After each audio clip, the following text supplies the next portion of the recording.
Hey all, welcome back to Couch Adventures.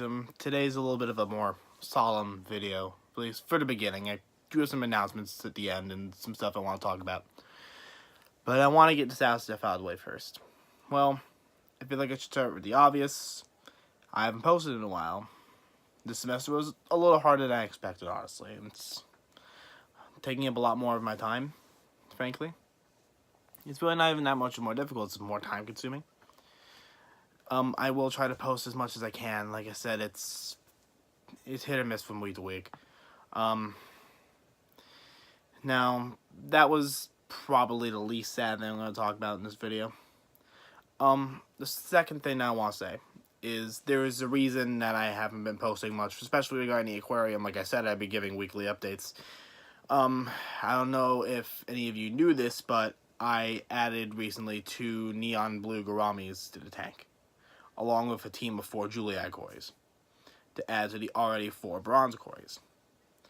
Well, not a couple days after I received the gouramis and put them in the tank, they began to show strange signs of a bacterial infection. So I immediately got them out, quarantined them, and I was treating them for 2 weeks, and sadly they didn't get much better, and they just began to suffer more and more. So as much as it kills me, I began to consider euthanasia. And finally today I came to the conclusion that frankly they're not going to get any better just by sitting in that quarantine tank and getting medicated every day with something that's not even really helping. If I had images of the fungal infection or bacterial infection, I'm still not sure, I would definitely put it up on here, but I really don't. However, I can confirm that I did speak to someone who works at my local store, and they can confirm that the wholesaler apologized because they found out they were sick after they were shipped. So, at the very least, I know it wasn't anything of my fault. But moving on to the next bit is the Juliad koris. Now, this is something that's going to sound really dumb, especially to those of you who are experienced in the hobby. I didn't know that koris can't swim backwards. No, a lot of you are getting ahead of me. You've seen the layout of the tank, you've seen the way some of the plants sit, you see the way some of the plants appear, and a bad part is a lot of them don't really know how to get out of situations like that. So I've had 2 of the Juliad koris already die by getting stuck in things, and I lost a bronze kori to that as well.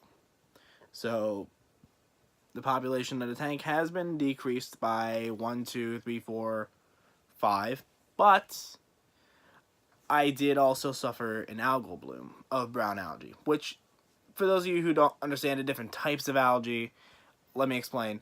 Green algae is the algae that you think of when you think of the word algae. But I'm going to tell you right now that brown algae is the algae that you're most likely going to see, especially in a new tank, which is somewhat typical for a new tank as it develops and as you learn your feeding routine. Sometimes you overfeed, you put too many nutrients in the water, and that winds up happening.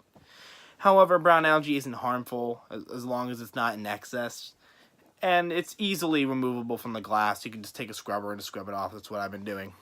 However, to combat it so that way it doesn't get too bad, I added a team of 4 autosynclus catfish, which, if you don't know what they are, they're a special kind of algae. They're about the size of your pinky, and they are constant little busybodies. They're like the koris for algae. And honestly, they've been a delight to watch in the tank.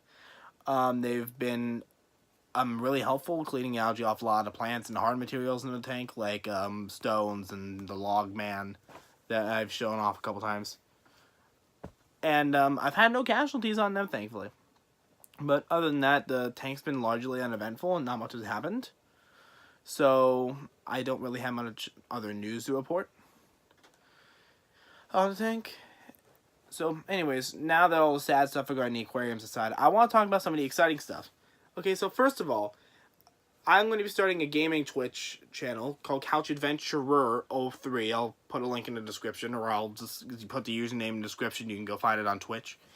And then also I wanted to give a huge shout out to a D&D live stream that I also watch on Twitch that has a couple of my players and a couple of my friends in it.